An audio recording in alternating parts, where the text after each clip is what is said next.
Now, this is the very first podcast episode that I'm going to create, except call it a reboot.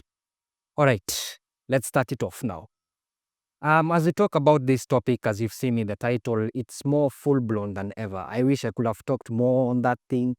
It's so broad that I cannot fully compress it fully. It takes a lot of understanding, but here is how I try my utmost best to understand the topic and illustrate it to you. Now, remember the subject of the United States and China just battling out each other economically, do tariffs and everything else. This thing hasn't been around ever since Trump. This thing started in the 1970s. Now, in the 1970s, China wanted to become not like Soviet Union, but communist at the same time. They didn't want a full-blown system collapse because the communism that was practiced in mainland China failed. As a result of the reforms in the People's Republic of China, the United States and Chinese relations improved very, very well.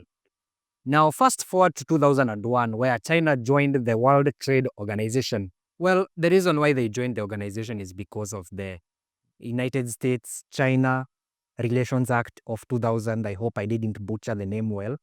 But it's a law that was enacted that allowed China to enter into the organization, and it was given the most favored nation status, meaning that that guy is the most attractive nation that could bring anything upon anything to the table. But China was yet a powerhouse. Ever since then, the United States then became partners with China, and they became good friends. But it had a problem. As of 2017, the United States imported more into China than exporting more to China, leading into a trade deficit. As of 2017, it led to in 2017, it was recorded that at least 375.6 billion in trade deficits with China. Not only the deficit, but it costed around 2.7 million jobs between 2001 to 2011.